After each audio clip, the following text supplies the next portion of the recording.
like your downward spiral? Obviously everybody hits like a rock bottom. Yeah. Was it recognizable to other people? Like were you missing work?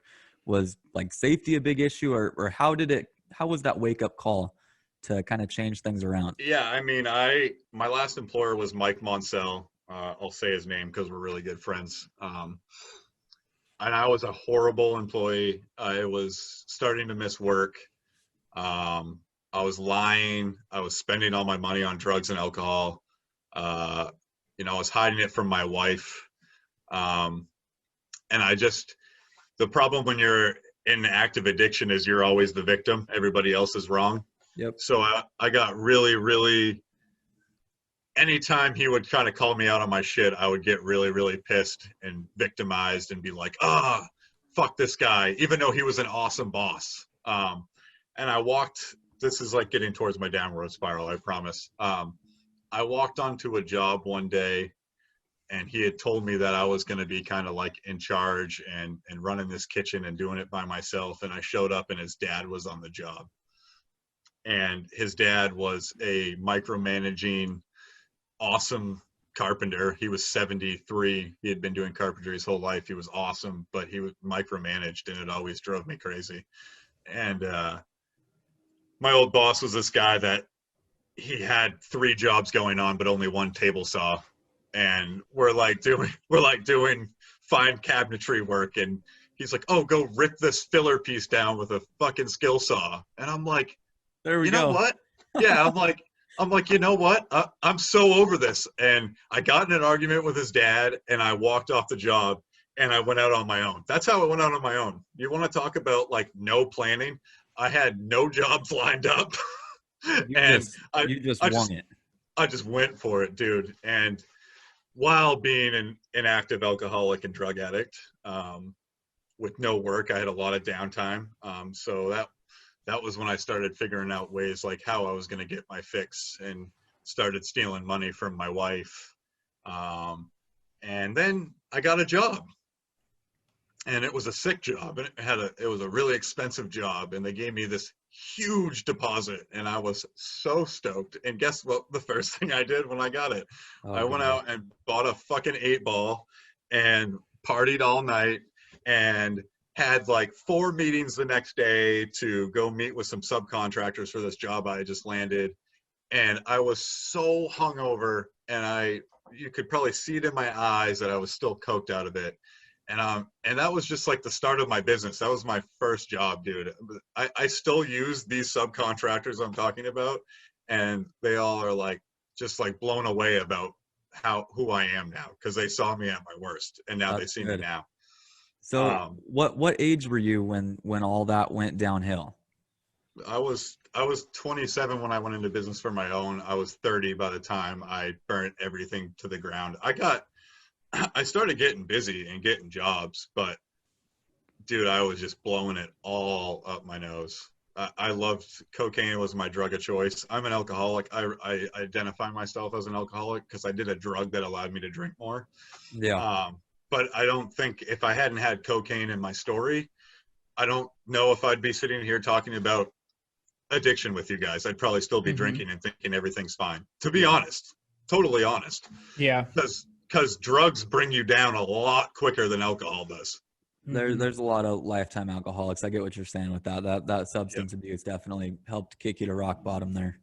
Dude, and to put in perspective about how much drugs I was doing, I was spending $3,000 a week on cocaine, cigarettes, and booze a week. $3,000 a week. I'm not even kidding. I was blowing up over an ounce up my nose a week. Holy shit! Oh my gosh! I went. Honestly, I'm thankful you're still here, dude. Yeah.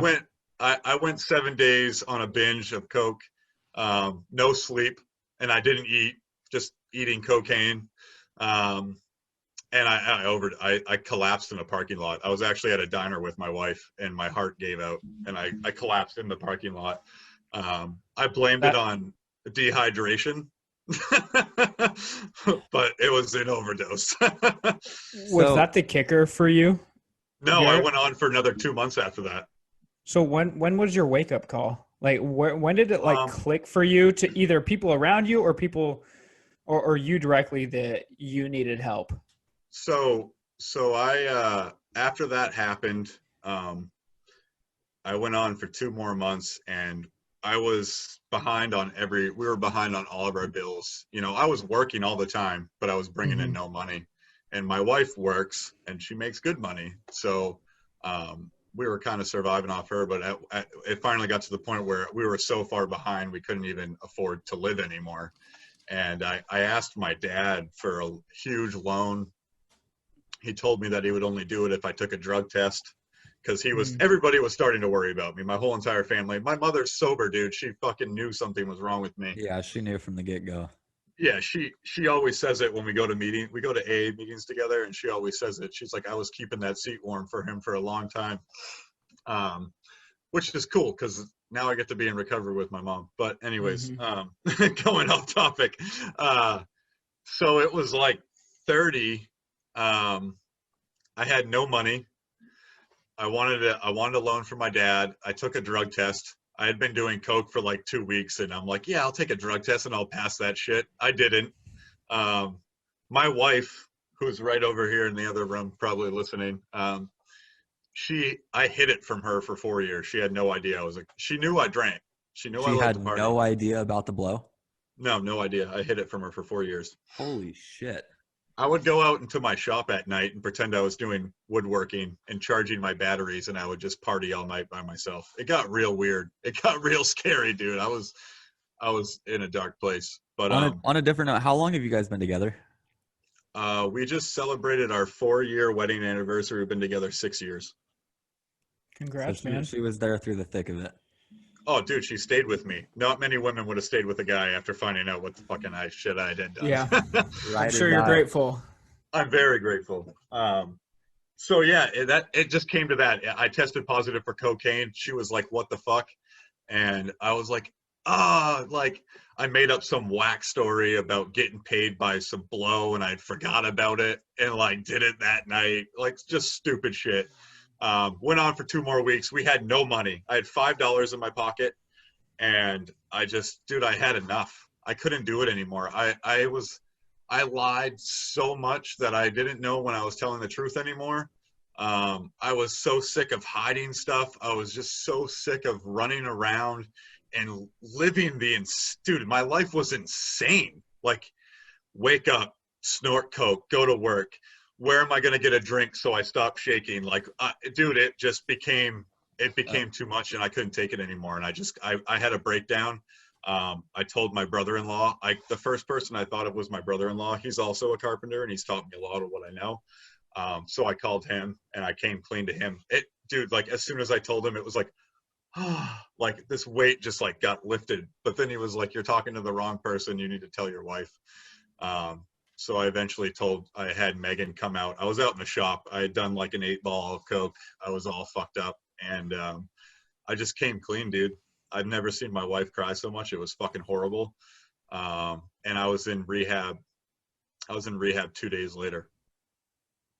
Just like that, strike while the iron's hot. I was like, I didn't want to. I didn't want to go to rehab, but my mother's like, "You're going," and my wife was like, "You're going," and I'm like, it's probably what I need, because I had tried, dude. Like, throughout my life, I had tried to be like, I'm not gonna do coke today. Like, I'm only gonna smoke weed and drink beer. All right, beer. I'm gonna drink some whiskey. No, whiskey's too much. They're all triggers. They're all Dude, I flip-flopped. I did all that, and I could never do it by myself ever. So I needed help from somebody else. Like, I needed it. I want to talk on this topic with you really quick, Garrett. But I think, being in the industry and being so open about your personal issues can, especially in construction, can seem as kind of like as a weakness. We're very in a tough guy type of industry. But Totally. Obviously by sharing and being super open with your story has probably pulled you out of rock bottom. It seems like, getting the support system and everything, and has given you the necessary support to grow and be a completely different person.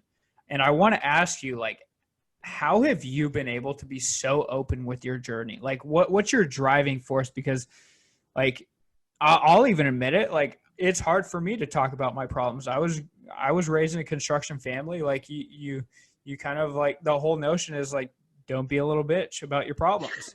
And like, it's so true. But like, I think we need to start reframing the conversation, because this is something that haunts our industry. And I love that you're living proof that you've come out through the fire on the other side in a much better place. But I'm really curious to ask, man, how have you been able to be so open with your journey? Because 99% of people, one, would probably never seek out the help, and two, actually be open to share it. Right.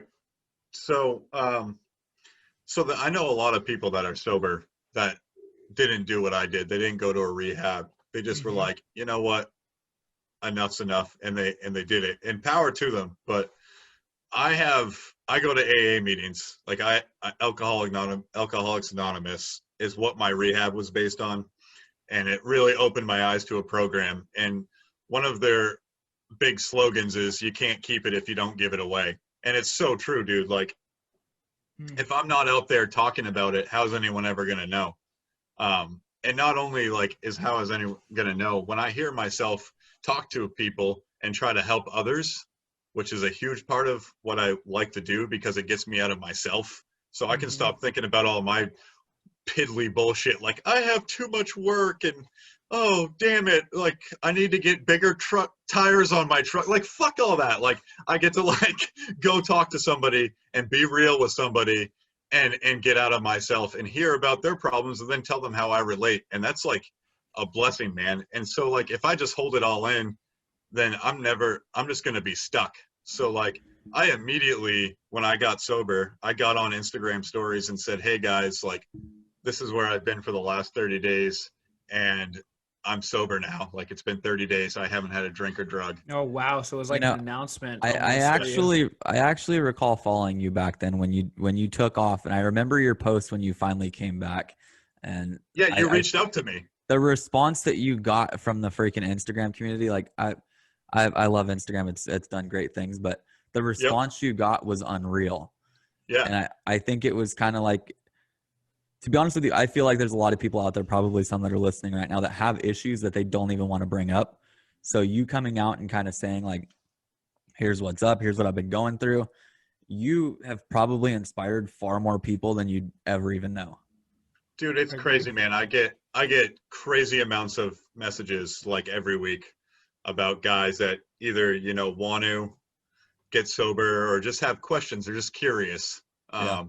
And I'm super real, dude. I faked way too much throughout my whole entire life. I was super fake, and I was always trying to be someone I thought people wanted me to be.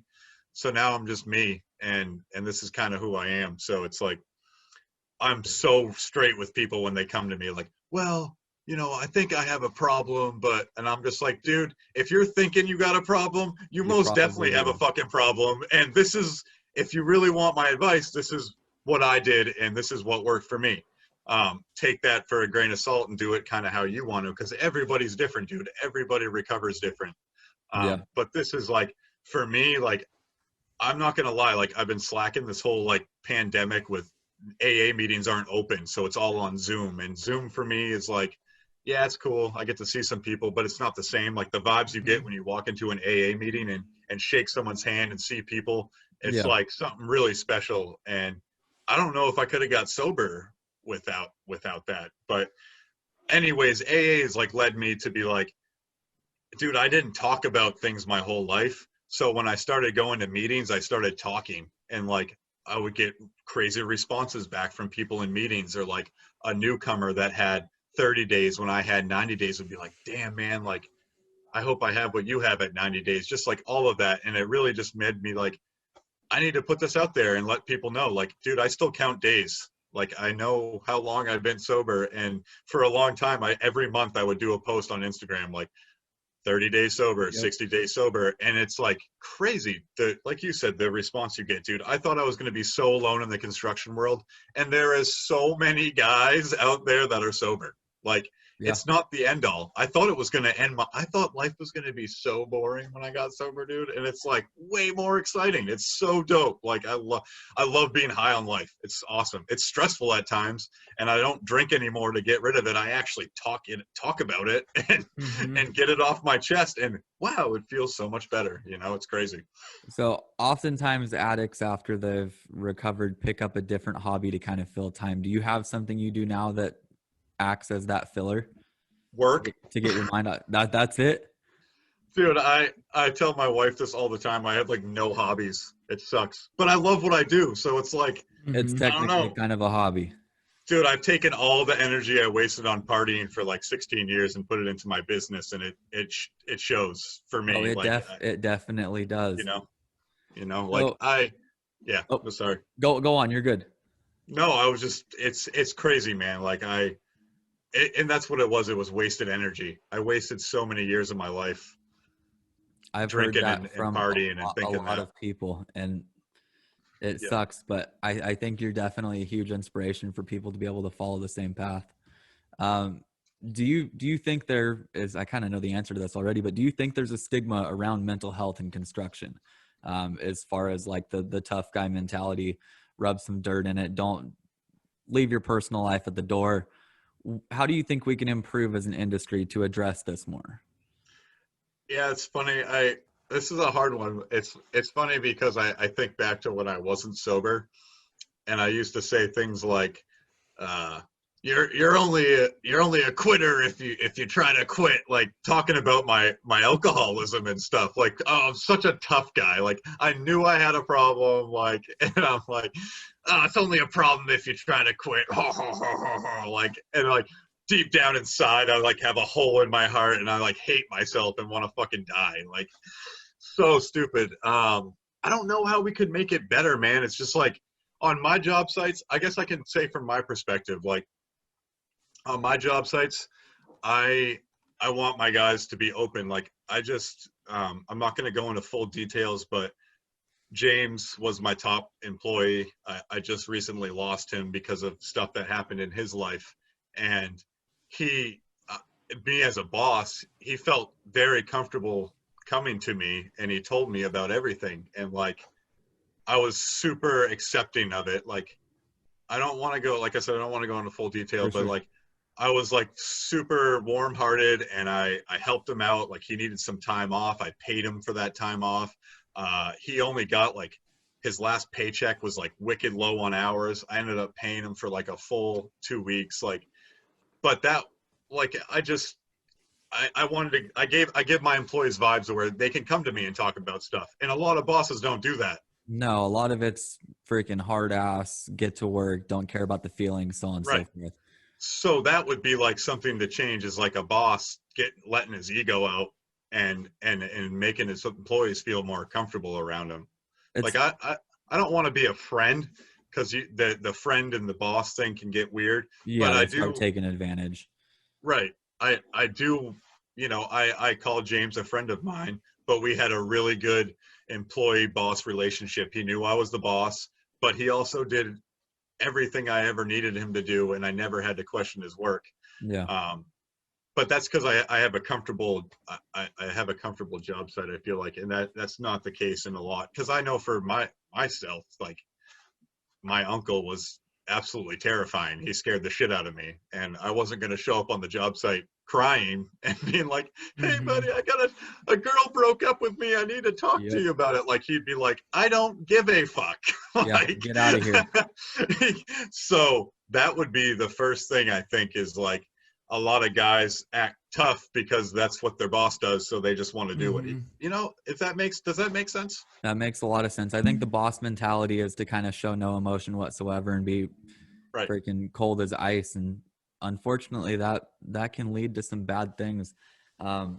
We recently hired a guy, like a week before we actually hired him. He told us that he was over life. He was going to off himself. He was homeless, and he was going through it. The dude had no license. He had no car. My pop's kind of coming from a background that wasn't so great.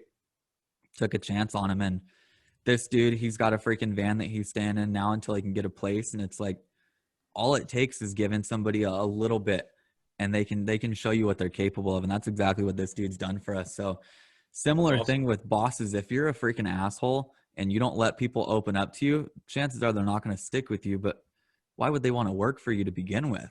Right. I've worked for some screamers before, dude. They're fucking assholes. They don't give a shit about you whatsoever. They want work, work, work. You're just a number. Right. And Right. that's not how you build a good team. No, not at all, dude. Like I treat my guys with so much respect, and like they're out there making me money, and they know what I want, and like I see it. So I treat them right. Like I bought one guy a Diamondback tool belt. I bought James a 701 vest. Like I give them huge Christmas bonuses. Like Taylor had to leave because of COVID and daycare. He had to go be a stay-at-home dad, so he hasn't been able to work for like 3 months, and I'm still giving him a Christmas bonus. Like those are the type of things that show your employees that you care. They know you're the boss, but there's a good relationship you have to have that happy medium, that family bond, and in a sense. a lot of guys don't have that, and I was right. I see it kind of like some hypocrisy in the industry around like how the workforce is the biggest asset to an organization, yet they're not taking the proper procedures to invest in them, both from a, like a mental health standpoint. Like if your workforce isn't okay with their life or back home or with substances, guaranteed they're not going to be showing up on site, working, doing well, performing well. And that's going to affect the entire organization, the entire culture, everyone that they work with. And yeah, I think we actually need to change the conversation around it instead of, again, rubbing some dirt in it. Sure, I love like the hardcore aspect, the hardworking aspect, the work hard, play hard. But I think we should really warm ourselves up to the idea of actually talking about this versus leave your problems elsewhere. Let's not talk about it. Man up, whatever it is, right? Clearly talking about it starts opening the conversation. We can actually do something about it.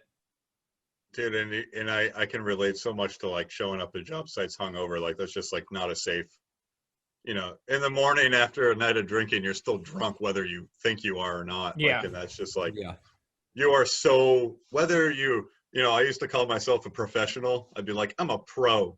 But I would be hungover and it would affect the way I worked. There's no doubt about it. Like I was cloudy and I would smoke a doobie to friggin' get me feeling better. Like, just like all that stuff. And it never worked. And oh man, it's just, it was a crazy lifestyle. And I would say that the whole boss thing is a huge part of that personally.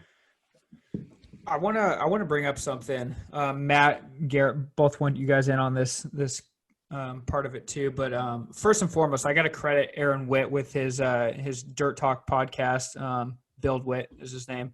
He did an episode on suicide prevention several weeks ago, and there was this one point that his guest made that like really stuck with me. And basically, she made the point around treating suicide prevention, mental health, substance abuse, whatever it is, as becoming a conversation around safety. I thought this was, I felt almost like a responsibility to share this point because it stuck with me so well. But, the point that she made in that episode was everyone talks, pushes safety. And so how can we better integrate it into a company's procedures and systems where mental health, substance abuse and addressing these topics is more around the area of safety so that we can better integrate it into the industry versus treating it as something completely different. Because I think that's where construction is having a hard time coping or even addressing this topic, is that mental health is seemingly like something that, I don't know, for the lack of better words, like softer people deal with, or you know what I mean? But it's like, do you think that would be a proper way in your eyes that the conversation could change? What do you think? I think that's cool. Oh, no, go for it. It's all you. Go for it. Go for it. No, you go. So I kind of feel like I agree. It could definitely be brought into like a safety topic. It falls back. We've talked about this in the podcast before. A buddy of mine cut his arm off. Everyone was pissed on the job site. Shit wasn't going right. and it happened. And that kind of fell back onto what was on his mental at the time. And it caused one of the worst accidents I've ever seen. Once again, though, that falls right back onto bosses not caring, bosses wanting nothing but production, and truly lack of care for their employees. But yes, if we treated it similar to seeing the laborer picking up a beam saw about to whack his leg off, like, hey, so-and-so is not doing too good today. What's going on with him? It's as simple as asking somebody a question. I've been through some dark times myself. And if somebody wanted to talk to me about it, I'd be more than happy to. But you feel like when you're in that state, you feel like nobody can relate to you. Like nobody else has gone through shit you're going through. Therefore, you keep it bottled up. Yeah, if people treat it like, I have had so many different OSHA safety boards. They talk about getting shit in your eye. They talk about heat prevention. They talk about all kinds of different shit, but never have they talked about what's going on with your employees on a mental level. Right. That's like really cool that she brought that up, that whoever you mentioned there. I don't know. It's a hard thing though, because how are you gonna address it? I guess it's like, I could see it more as like someone's got mental health issues and they are not comfortable in their own skin and they have a lot of issues that they don't talk about. And then there's guys on the job site that are giving them a hard time and picking on it. Like, dude, some people don't know how to take that stuff. And that's like huge in construction, like nailing a guy's tool bag to the floor. Like just like you see it all over Instagram. Yeah. Yeah. And some guys don't know how to handle that, dude. Like I had just to be speaking of this is actually a prime topic. I had an 18-year-old kid working for me. I've tried him twice now. And I swear, dude, he's got stuff going on and he won't talk about it. And he's like real quiet. And I explain something to it and it's like, he's like, yeah. But it's like one ear out the other. Yeah. So I was always wondering, like, what's this kid's life like at home? Like, and my wife would say it too, because I'd be like, Zach he was all over the place again today. She's like, well, you don't know what he's like. You don't know what's happening at home. And I'm like, I don't. You're right. And we should know, because they're our employee and they're working on our job sites. And if they're in like a real bad mental state, that could be so dangerous. Like you said, a laborer picking up a fucking beam saw. Exactly. Like, dude, I have a saw squatch and I'm the only one who uses it, and both my guys are skilled. I'm like, no. I'm like, yeah. You know what I mean? Like, so I think the hard part though is like, I think we can relate as far as company size go. We're not huge. We don't have an HR team. We don't have all these resources that a company that employs 1,000 people does. We don't have 4 people that you can reach out to via email to get help with all this stuff. So as a small contractor, I have absolutely no advice on how we can implement this into businesses. On a larger scale, HR is plenty fine. I think we could even go to the extent of saying, like, most of the construction workforce that's out in the field, they're not walking into fancy offices with a big HR department. They could just walk into any room. These are people like are going to multiple job sites. Like that's their office, you know, where, you know, they're in and out, they're changing job sites. And I'm talking more like on a commercial level. Residential is a lot smaller, but you don't even have to take that in consideration too, is like, they don't have the accessible resources that maybe, you know, the corporate industry or the tech industry would have. So it's like, how do we evaluate and approach it in that way where you can offer them the right resources in an easy way for them to talk about these things? Like going onto site to talk about your problems, that's probably like the last thing that anyone wants to do. It's like, I'm here to work, not necessarily talk about my addiction, family problems, like a lot of the times, and then your work can be an escape from reality to a lot of people.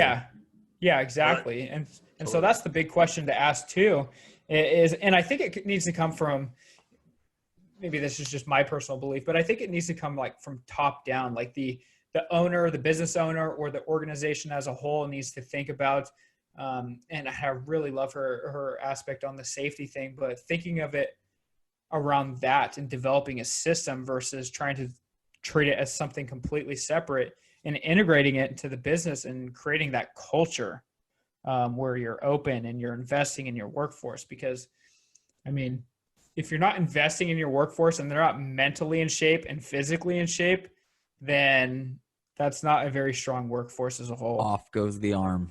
How do you address it though? I guess is like that's kind of where I'm coming from too. If anyone's listening to this podcast right now and has an idea on how we can do this, please reach out via email. It'll be at the end of the podcast. But I'm genuinely kind of at a loss here as far as how the construction world is known for being this way. It's kind of a rough topic. I'm wide open. I just feel like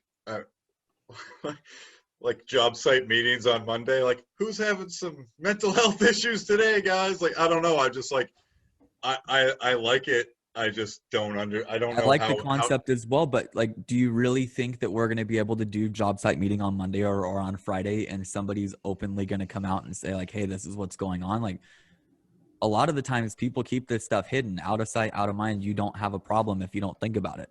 And right. There's a way to fix it. I'm sure there is. It's just figuring out how. Yeah, I'd be really interested in if anyone has ideas or they're integrating it into their business, how they're tackling this whole issue, because it's something that definitely hides in the shadows of construction, statistically speaking, one of the leading industries. And so first and foremost, yes, having the conversation, but I'm personally interested in having someone reach out if they're integrating any process into their business, how they're tackling the issues around whether it's mental health, suicide prevention, substance abuse. Construction is notorious for kind of being accepting of this behavior. So it would be nice to hear from people that are tackling this issue. So one thing I've done is, since I've got sober, is I don't really want, people that are like what I used to be working for me. So that's understandable. Right. So I try to hire kind of like-minded people, and I feel like that helps conversations more, because people that have kind of gone through something, like I just hired a guy who's 27 years old. He's got 2 years sobriety. James was a normal, I call him normies. He had like a beer here and there. He could take it or leave it. Same with Taylor, like beer here and there type of guy. Yeah. Like I'm like beer here, and now I'm running around naked in the streets of Maine, like fucking searching for drugs. So like that wasn't me, but it's like that helps, like having like-minded people on the job site. Then you can talk about it more instead of having like a variety of badasses that are like, we ain't talking about shit. I don't know. Yeah. That's just, for if sure. That meant anything, I don't know, but that's kind of how I've gone about my approach of having guys who work for me. Is I want people that are like-minded, trying to stay healthy and clean and sober, have a clear mind every day they show up on the job site. And if they do have something to talk about, they talk to me about it. And that's proof. It just happened. All right, guys, we've opened the conversation about issues with drug abuse, addiction, mental health. I think there's still a lot of work to do around this topic in the construction industry. Garrett, we'd love to have you on in the future to talk about what you've got going on with business, your personal life, the home build, and anyone else listening to this episode. If you'd like to contribute to this topic, I think there's a lot of work to do on it. But with that being said, Garrett, do you have any final words of wisdom for this episode? I guess I'd like to say that, like, anybody that's listening to this and potentially maybe has a problem, wants to talk about it, like, I'm all ears I'm not going to say at any point in time, because I go to bed at I'm past my bedtime right now, by the way, but I always check all my messages on Instagram, and I'm always down to talk about it. It's like addiction is wild. It tried to take my life, and every day I'm building a better life for myself now that I'm sober. I just told you guys, like, you know, that addiction, that alcohol, all of that's always out in the parking lot, just like doing push-ups, ready to come get you. So I'm on my toes constantly, and I just do one day at a time. And I got today. Today was pretty good, and I'm gonna go to bed as soon as I get done here, and I'm gonna wake up tomorrow, and I'm gonna be sober again, and I get to do it all over. Life is good today, and I'm glad you guys had me on. I appreciate it. I'm stoked to have a good you. attitude around the entire subject. It's definitely a touchy subject for most, so I appreciate you coming on here and kind of opening it up. With that being said, guys, if you or someone you know is ever going through an issue with substance abuse, the phone number, the hotline is 1-800-662-4357. Along with that, the suicide rate in working age adults has increased 40% in less than 2 decades. If you or somebody you know is going through some stuff, preventconstructionsuicide.com for more information. All righty, guys, before we